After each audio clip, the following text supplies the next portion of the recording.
Alrighty, hello and welcome back. We're very lucky to be joined by Senior Managing Director Marc Pillemer from Blue Owl Capital. Thank you for joining us, Marc. Happy to be here. Thanks for having me. Thanks, Marc. So our first question for you, and a question I'd like to ask all our guests, is what was their first ever job? As we find there's often a good story behind it, or something you might have learnt that stuck with you throughout your career. So we'll start there. Sure, of course. My first job was a math tutor. Oh, really? A math tutor, I should say, if you're saying with the Australian accent. Yeah. Look, I loved it because I obviously enjoyed the numbers and the math and those subjects when I was at school, but there was always a very personal element to it as well. And there's, when you're doing math or teaching math, there's always a number of different ways that you can teach things. And, it was a little bit of evaluating the person and the sort of way that they learn to try and teach them in a certain way. And, you'd have to sort of adjust the way you were teaching for the individual. And I really enjoyed that element of it as well.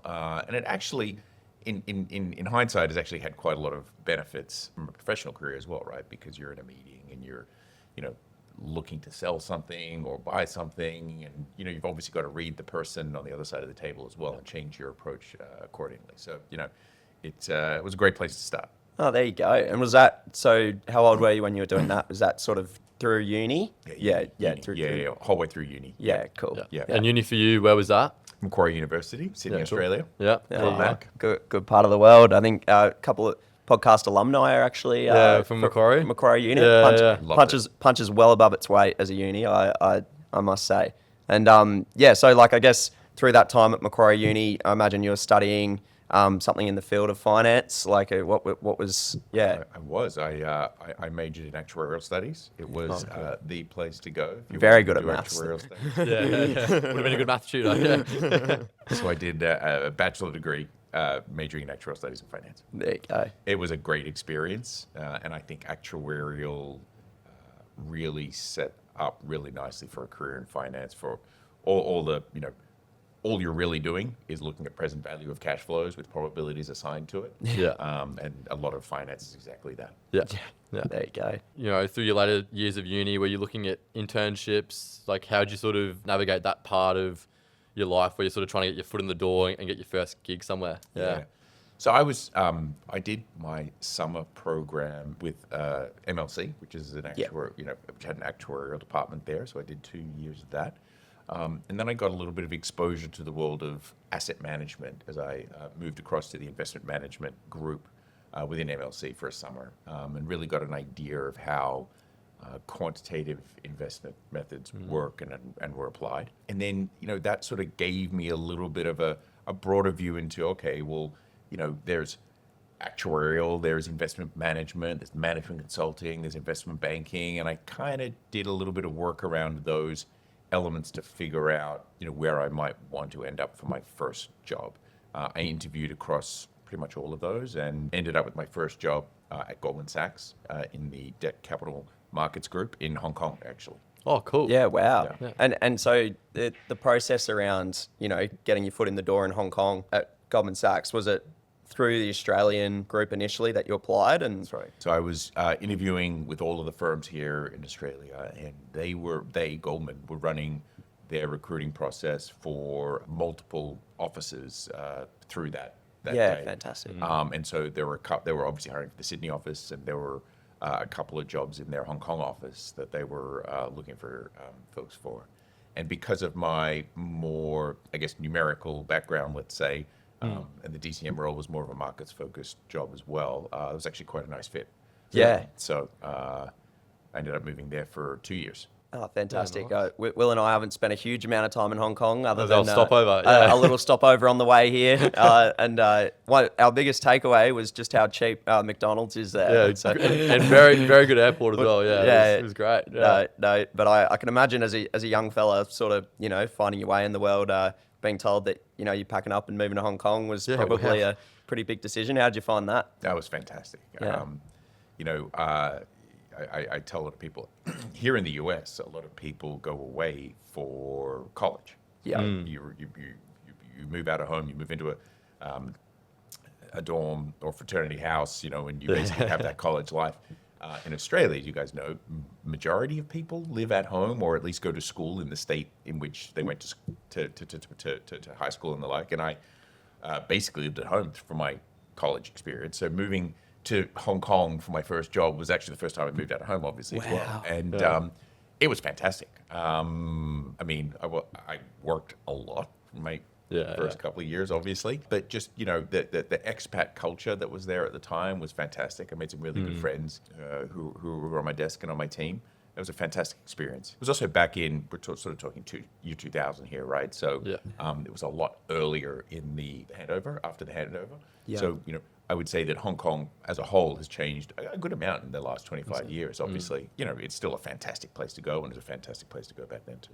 Yeah, cool. Fantastic. And then we understand you ended up in the FIG team at Goldman. I did. I was at Hong Kong DCM for 2 years, and then I moved to New York, and I was on the interest rate swaps desk in New York for about a year or so, and then I moved to FIG banking, you know, that was after I had more experience at Goldman. That was an area that I decided that I wanted to be involved in, mainly because I learned and decided that having a more broad general understanding of finance and being involved in transactions that were more broad across the market rather than just focusing on debt underwriting or just focusing on interest rate swaps was what I wanted to do. I was very happy that I got a very detailed understanding of interest rate derivatives and exposure to the market early, but I wanted to move into the more corporate finance role. And so I was fortunate to be offered a role as an associate in the FIG group, went from there. Yeah, no, it's interesting because like Will and I often talk about sort of the nuances within the finance industry and the different skill sets required in each role. And obviously, I think probably initially, naturally, you found yourself in quite a quantitative environment where your initial core skills in actuarial studies were able to be put to good use. How did you find sort of getting some more of those soft skills that would have been required in the banking coverage side of life? Yeah, no, that's exactly right. And, you know, I think even now, the number of hours that you work as a banker or in any entry-level position is a lot. Yeah. And I was fortunate to work with many very, very high-quality people and senior bankers, and watching them with clients to really see how they answered questions, see how they approach problems was, you know, very, very eye-opening for me and a key part of my development. So yeah, you're right. It's not only the detailed modeling, which, you know, I had to get up to speed on, but it was also that softer element and really how to engage with clients and listen to what they're looking to try and achieve and then go away and come up with potential solutions for them. It was a key part of that learning as well. Yeah, Yeah, makes it's a lot of interesting. sense. Yeah, and then so within the FIG team, we understand the way it sort of works more so in America is you're sort of even more siloed. Like you have people that cover the banks, the insurance groups, then the asset managers. It's probably a bit different to Australia where it's sort of all combined just due to the fact that the market's a lot smaller. Yeah. So we understand you were sort of placed pretty early on into that alt managers silo and advising the asset managers. Is that right? Yeah, well, actually, we then, for the analysts and associates, people were pretty broad in general within FIG. You gravitated towards certain things more than others based on, you know, once you got a little bit of repetitions in one area. I, given I had an actuarial background, naturally fell into doing probably half of my stuff in insurance. That's across the board insurance, life, P&C, the whole area. Probably about 50% of the stuff that I did. And then with the rest made up of some asset management stuff, some bank stuff, some specialty finance stuff. Yeah. I spent a year when I was at the end of my associate years actually in the investment management division doing a little bit of strategy for them and really got some hands-on experience with that business in you know, actually seeing the investment management group from an inside-out perspective. That was around the time that the activity started to pick up in alternative investment managers broadly. People were thinking about starting to go public, and there was a lot of M&A in the space. And so as that activity picked up, I moved back into FIG then, after about a year over in IMD, just to focus on the alternative asset management sector.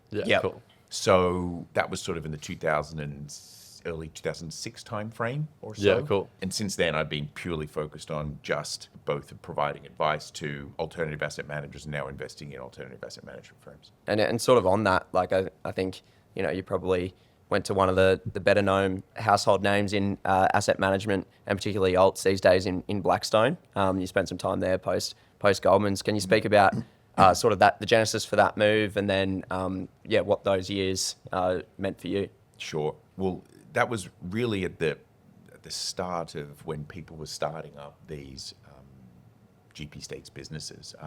Folks that had established the industry, like Dial, had already been around, and Peters Hill had been around, and obviously AMG had been investing in firms for a while, and Blackstone was starting up its GP stakes business. So I had the opportunity to join them at an early stage, and I was at Blackstone for about 8 years. It was a really good opportunity for me to take the knowledge that I built up as an advisor and actually move to the investment side of the business. As an advisor, obviously very, very broad in the areas you cover. And when you go to an investor, you own the specific transaction. You own every word in that document, right, that you need to understand. And so it's a little bit just of a different experience and a different skill set that I really wanted to develop. Yeah.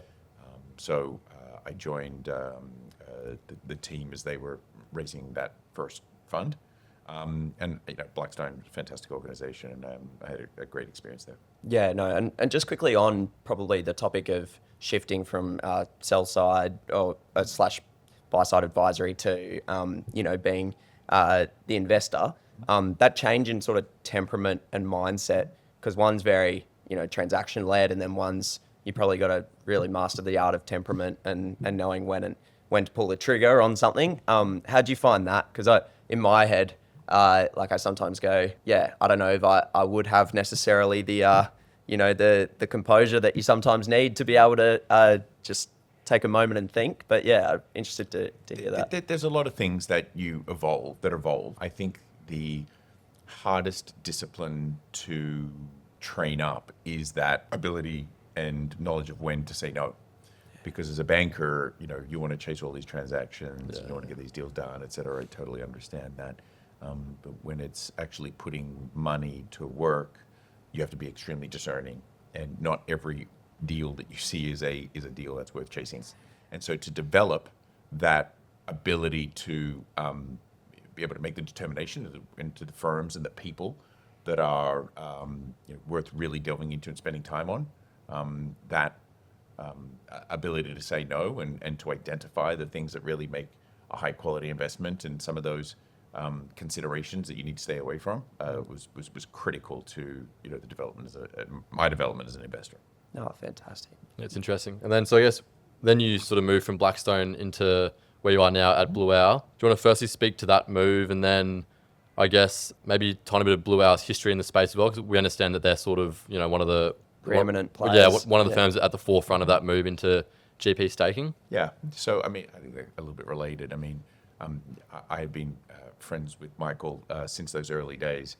In fact, when I was at Goldman advising on some of those transactions with my team there, Michael Rees and Drew Laredo were at Lehman Brothers at the time, and essentially on the other side of the table, or joint advising us on some of these IPOs. Yeah, cool. And so we remained friends since then. So I've had a long-term relationship with the folks here over that period. And then the Dial business really did set out and establish this industry, and have what Michael and team have built over this period of time has been nothing short of stellar. And so I had, as I mentioned, about 4 years or so ago, I had the opportunity to join the platform, and get the opportunity to work with the people that I had developed relationships with over a long period of time. And it's a fantastic business that's just I think set up extremely well to succeed in this market of GP stakes. Yeah, no, it's a great lesson, I think, there for a lot of our listeners around. You just never know who you might end up sort of coming into business with one day, and the fact that even though you guys were probly somewhat, you're working on a lot of deals together, I'm sure, but also somewhat competing for work. Banks.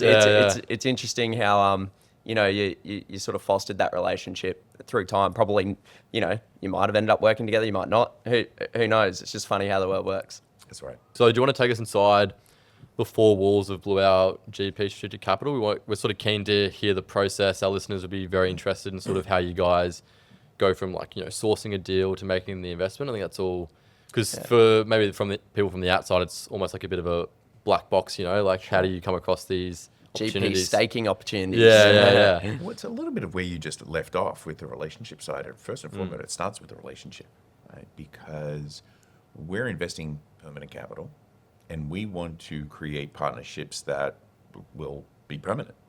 We're not looking to exit these relationships in 4, 5, 6, 7, 8 years. Our capital is permanent. We want these relationships to be permanent. That means someone is making a big commitment to you, and they are giving up a portion of their business to partner with you, and that has to be relationship based as well as all of the commercial terms as well.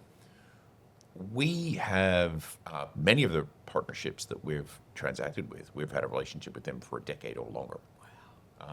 Because long lead times, those transactions, aren't they? that's right. But we don't really think of it like that. You have to be developing these relationships with firms throughout the industry, because you never know when is going to be the right time for any one GP to transact.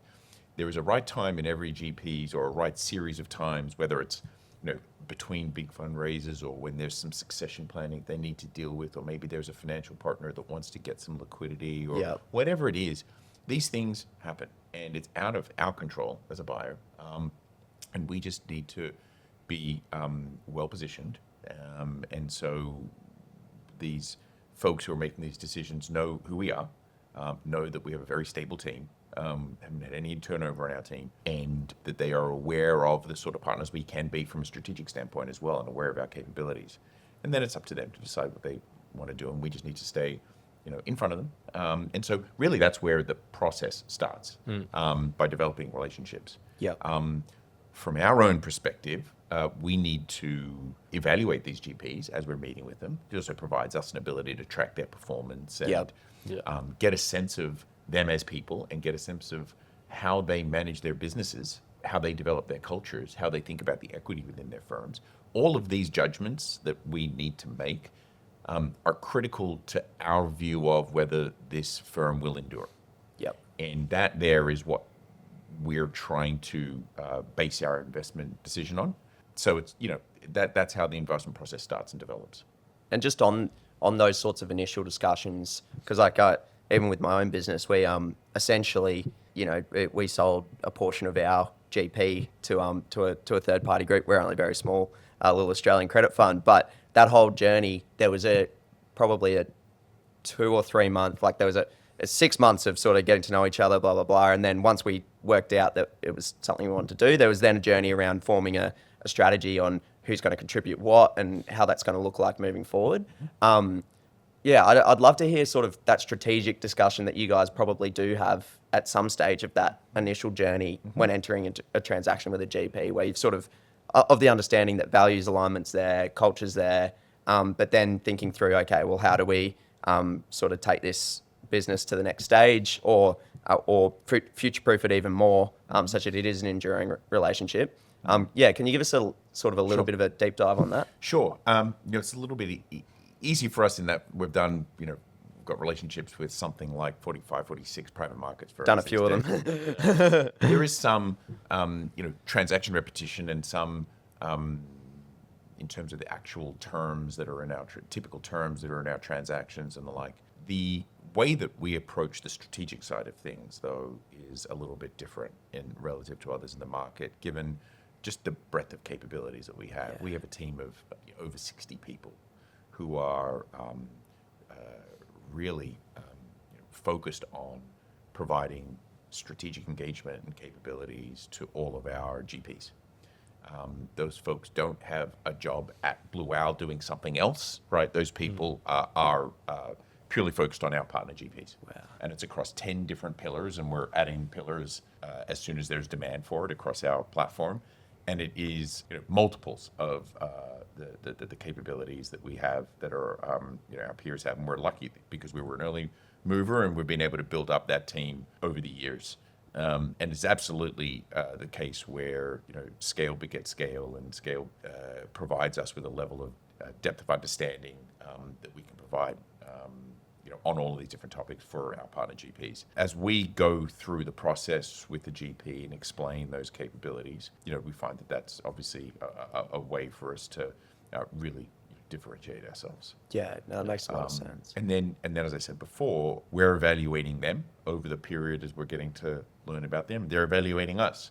And because we haven't had any turnover on our platform, as we're building the relationship over time, and it's the same folks that are coming back to see them year after year, I think that very much helps to position us as a high quality and constant strategic partner. Yeah, what do you think? Because in finance, in a lot of firms and sub industries within the finance industry, there's high turnover often in roles. What do you think it is about Blue Owl that's sort of kept you all on the journey?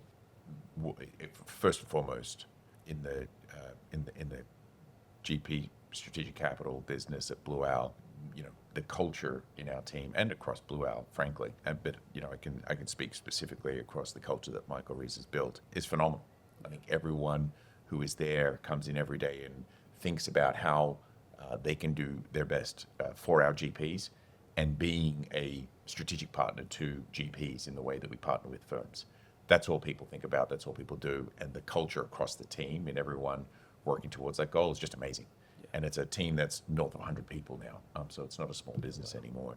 But Michael's done a great job of keeping that culture really at the highest level. So that's true of not just our firm, but certainly other investment management businesses. The way that people run their businesses, the way that people compensate their people, the way that people incentivize their people, the way that people mentor their people, the way that people promote their people and give them opportunities, all of these things combined come into that equation. Yeah, wow. No, it's a credit to you guys. Yeah, and that alignment point's interesting because that's sort of at the core of GP staking. You almost want to, because you don't want to give them too much upfront capital where you're buying out too much of the founders of the fund or the GP. So how do you think about that where you want to give them some capital, let them grow their business, but also don't want to have them take too much off the table as well? Now that's a critical evaluation that we need to go through. Look, I mean, the majority of the capital that we're investing is primary capital that goes on the balance sheet of these firms such that they can grow their firms. It's capital to put in as GP commitments, to add new products, to do these things that positively expand the business. Yeah. There are situations that do involve some secondary capital, absolutely, and we're absolutely open to that. But the rationale for the transaction and the use of proceeds and where that's going is a critical evaluation coming in. There can be situations where there's as I mentioned earlier, a departing founder who might want to get some liquidity to help facilitate the equitization of the next generation and the succession transfer. There could be a financial partner who wants to get liquidity, and you can replace a passive financial investor with someone who can be a more strategic holder of the business. And frankly, there are situations where people who are active in the business will take some cash to diversify their own economics. All of that can be fine, but you need to evaluate it within the right context, right? Yeah. We are very, very keenly focused on the challenge you mentioned, which is putting too much capital in people's pockets. What we don't want to do is upset the economics, is upset the culture, is upset the way that the business is being run today, upset the motivations and the incentives, right? That's obviously something that we want to be maintained through our transaction. We don't want to change any of that with our deal coming in. We want to be a positive for the business overall. So we're making sure on the way in that the deals are structured appropriately. Yeah, no, really interesting. And you sort of mentioned the concept of use of funds there, and strategic ways for GPs to finance the growth of their businesses. One of the things that isn't overly common in Australia, but would certainly has seen a significant growth period here in recent times in the US is NAV financing. Sure. We understand that it can get a bad name when used for probably less strategic purposes and more sources of last resort. But when used properly, can you maybe give our listeners a bit of an understanding of what NAV financing is and where you've seen it used well? Yeah, sure. Look, I think NAV financing is one element of the world of private capital where you've seen some evolution and some development, and it's been around for a long time. I think that just given some of the dynamics in the current market, people have turned to it as a tool. Yeah. I don't think it's going anywhere. I think you'll always have proponents of it. I think you'll have people who don't love it as much. I think, as you suggested, the reality is if used for the right purposes, it can absolutely be a good tool that can be beneficial for the private equity firm, for the LPs, and for the person who's providing the financing. What essentially it is a form of financing, generally at the fund level, that can be backed utilizing all of the assets in the fund as collateral. And to the extent that there is, a fund is at the end of its fund life, and there is some opportunities that it wants to take advantage of, or capital that needs to be contributed, and it's a diversified portfolio which can be moderately levered at an attractive cost to raise some capital to invest in the portfolio and increase the value of the portfolio in a measured way, that can work for everybody. Yeah. If people are looking to rather manufacture returns or manufacture distributions by taking on incremental leverage in a portfolio that's got some holes in it and the like, so they have to pay a little bit more for that leverage, that's when things start to get a little bit murky. Yeah. And maybe not everyone is approaching it in a fully aligned way, and that can give structures a bad name. I think that the same can be said for continuation funds, right? When used appropriately, they can be a fantastic tool that can benefit all parties involved. But if used for reasons that where everyone's not aligned, let's say, that's when some of these structures can get a bit of a bad name. Yeah, and we sort of touched on there the difference in sort of where the US market's at with some of those tools at the moment, and Australia. And yet you're probably in a pretty unique spot where you do sort of keep a finger on the pulse of what the Australian market's doing, given your background as a Macquarie Uni alumni, and then also your role on the board of Navigator. Will and I, Stephen Dark, friendly alumni of the show as well. We'd love to hear sort of a little bit about your role there and Blue Owl's relationship with Navigator. Yeah. It's interesting, and I'm happy to touch on sort of you mentioned sort of the Australian market and how that's different. That'd be to great, the US as well a little bit. But first on Navigator, back in 2021 time frame, we Blue Owl sold a portfolio of our hedge fund minority investments into Navigator, the public company, and we took back shares and an earn out at the time, and that's those shares are held in our Dial Fund 1. We restructured that transaction sort of early 2024, I believe, and just essentially exchanged the earn out for some incremental equity. And so, at that point in that transaction, that's when I went onto the board, and we have we have a long-term strategic relationship with Navigator. We think that there's substantial upside to the current price, and we think with the current management, the current opportunity set and pipeline and momentum that the business has, we think that there's meaningful upside to where we are with that investment. We continue to be a strategic partner to Navigator.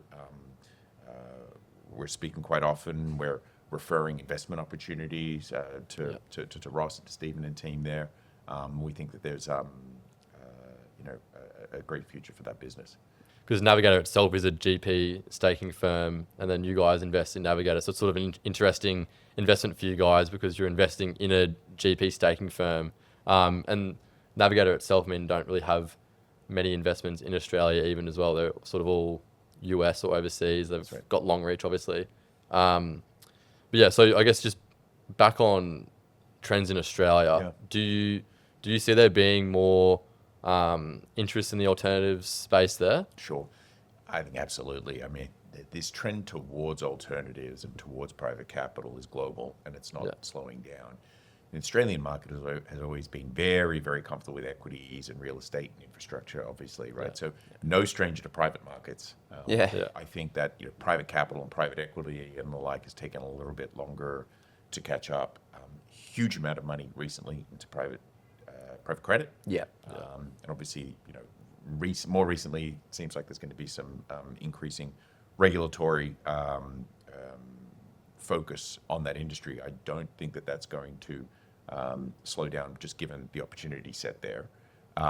And I think private equity will follow will follow, and is already being followed by many of the large supers who have made some substantial allocations to global private equity, and also have built out their own direct investing teams to that end. And so, I think that the Australian market has always been incredibly sophisticated, and as recognizing the opportunity set in these private market categories. Yeah, and on that, it's interesting. I was reading recently, like obviously, as you said, a lot of the super funds have set up their own direct investment teams in those sort of asset classes. A lot of the family office money in Australia seems to be of increasing interest for some of the managers here in the US even. Like we're seeing some of the, the big global names come and set up private wealth teams over in Australia, trying to, target that capital. I think there was one group I read earlier that a third of private market capital in Australia is tied up in family offices. Now, don't quote me on that stat,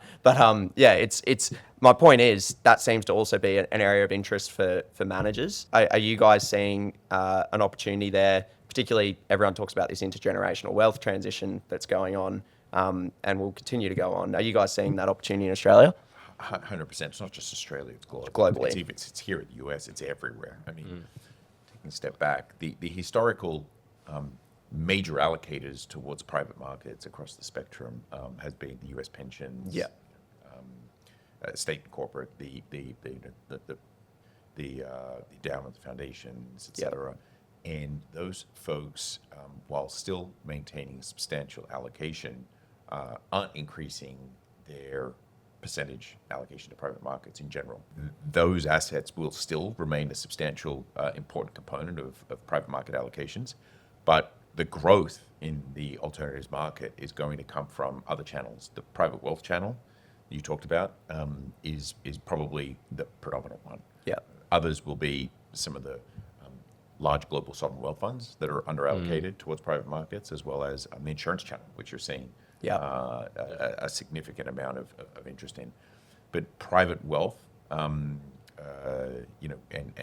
developing the resources that you need to be able to attack that channel is a huge focus of many firms, and I think it's going to be a huge key growth area.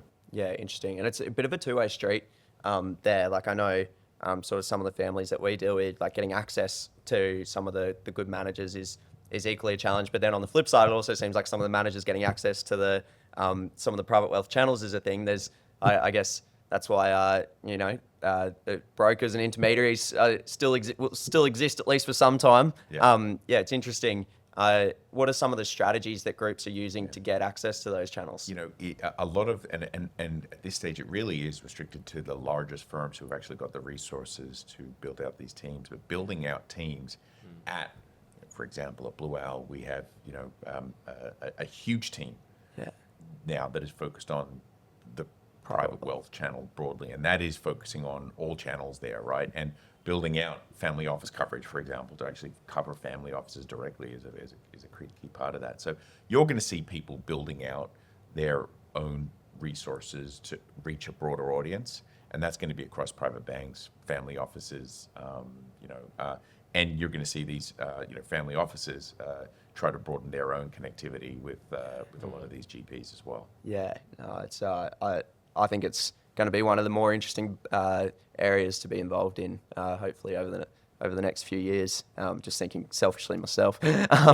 Awesome. And sort of trends and challenges in alts in general. Obviously, you sort of touched on, like in Australia, private credit's booming significantly, and as a result, there's always a regulatory spotlight shone on those sorts of booms. In general, though, what are some of the considerations that you have for the alts industry at the moment, at the macro level? Like, what are you guys sort of talking about? I think the biggest thing that is impacting the private markets universe here is the lack of distributions and the lack of realizations that many people have had. Many people are, from an allocation perspective, don't have the capital that's come back to them in order to make new allocations, which is really what has been driving the challenged fundraising market. Yeah. And no matter who you are, it's harder than it was last time around. Yeah. There's certainly a case of the haves and the have-nots, and people who have got differentiated businesses with high quality records are still able to go out and raise larger funds. Yeah.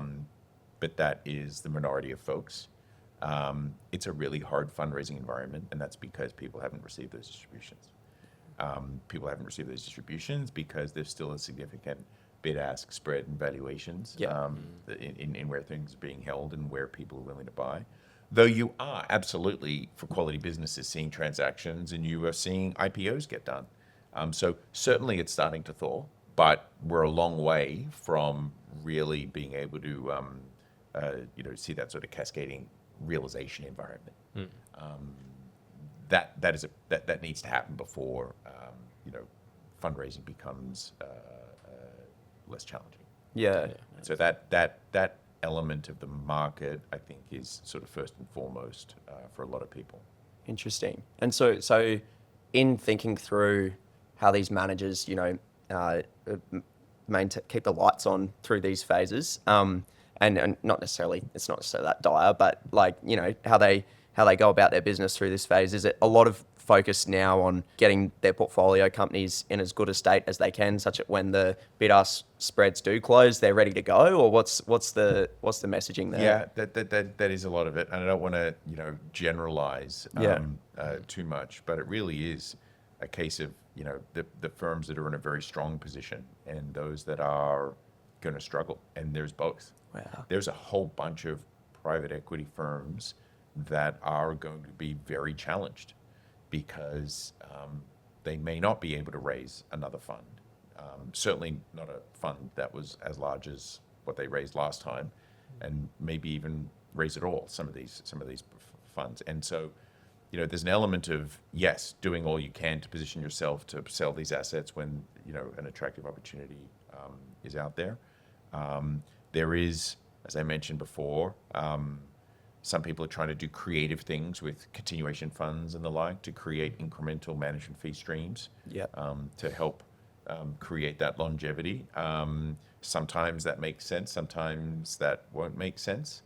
But I think that a lot of people have been forced to delay some of their fundraising because they haven't delivered the DPI that's required, or they even haven't been able to deploy in good opportunities, such that they're not quite at the time where they want to raise again. But all of these are the challenges that are facing managers these days in terms of deployment and realization, and doing so in a responsible manner that's going to deliver high quality investment returns for your LPs. Because without that, that's obviously the paramount importance. Yeah. No, and sorry, Will. That's all right. I was just curious because, do you think we'll see some variation in sort of the way that GPs go out raising new funds, and in terms of how they're structured moving forward as a result of sort of this experience in recent times, or do you think that'll remain? You're certainly seeing an evolution of that.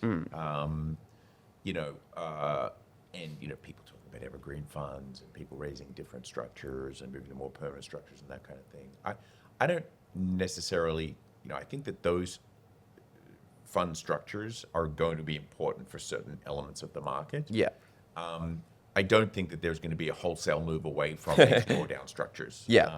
I think that the market is going to continue to evolve, continue to mature, continue to find structures that are going to be required to bring certain investors into the market.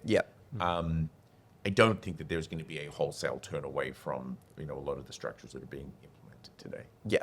No, it makes sense. I mean, I guess at the actual GP level, are you seeing much change in the sort of strategies that these firms are pursuing? Like, we note that recently there's been a rise in more quantitative methods driven by use of AI tools and stuff like that. So GPs looking at those sorts of strategies as opposed to the traditional, You've obviously got your Stone Peaks of the world, big infra investors and stuff like that. Are you seeing many differences there? We're certainly seeing different focuses, and obviously we're always keeping our finger on the pulse of new trends and new things. Obviously AI and the quantitative capabilities that come with that are generating their own opportunities. They're generating their own physical opportunities in terms of the data centers and energy opportunities which arise from that. I think that if you think about where we are in terms of global macro trends, firms that have been exposed to more onshoring and firms that have got less exposure to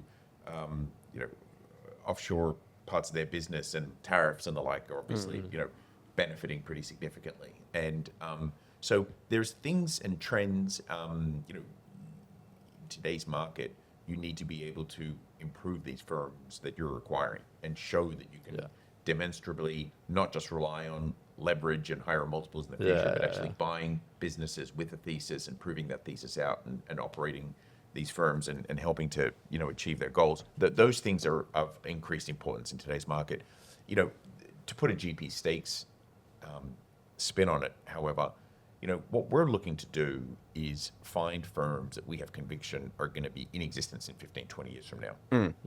Right? That's fundamental to our own evaluation. Are they investing? Are they high quality investors that have a durable investment strategy that have got the setup and the culture and the ethos and the personnel that we have conviction that this firm will endure? What that means is while we might recognize certain trends that are happening today and sort of recognize certain areas that we want to lean away from given certain geopolitical risks or macro risks, we're generally not making macro calls, as in to say, for this fund, we like XYZ strategy, so let's lean in there on the GP side. We want to create a portfolio that is exposed to a diverse range of strategies such that we're not overexposed to any one thing through the cycles of the next 10, 12, 15 years. Yeah, really interesting. And I guess in terms of like the analysis that your team brings to you around, like I think you said there's 100 in the GP staking team alone. Like for young people looking to potentially, make that move into a firm like Blue Owl and work under yourself, what are you looking for from a skill set perspective? That's a good question. Yeah.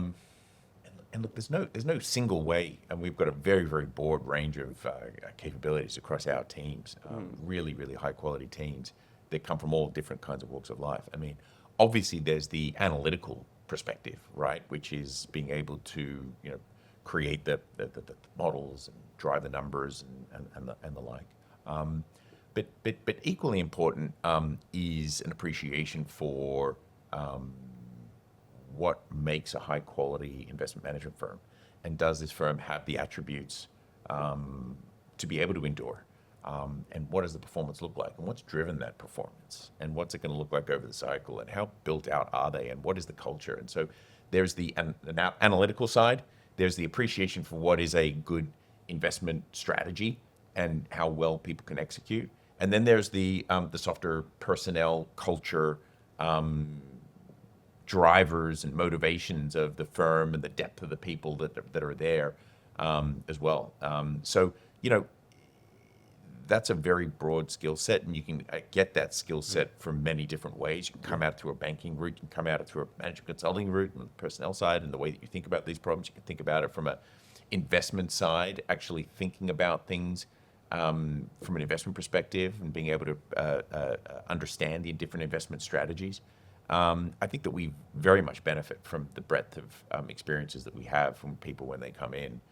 So hard for me to say that there's any one specific role, but those are some of the, I guess, qualities and characteristics that we're looking for folks. Because I think I won't be the first to say that I think on it within our podcast listeners, there's probably not too many who've either heard of GP staking or ever considered a career in it. But it's certainly something that I think a lot of people would be interested in.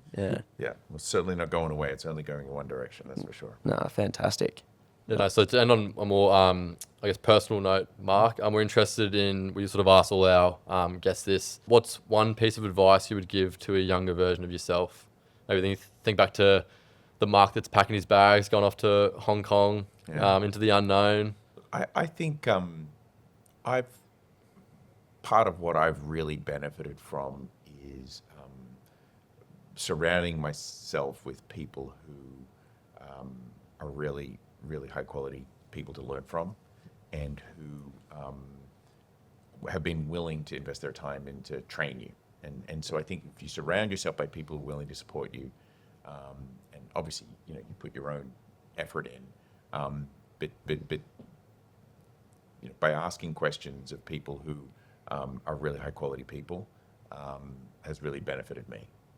So I would say it doesn't really matter the role where you start.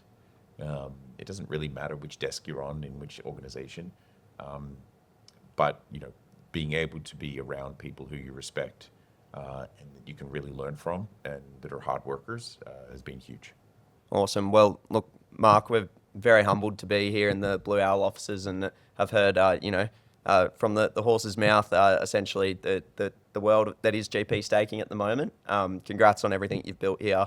And by the sounds of it, you're certainly not going anywhere. So we look forward to doing this again in a few years' time. Absolutely. I'll be here anytime. Awesome. Thanks, Marc. Really guys. appreciate it. Thanks, Marc. Appreciate it.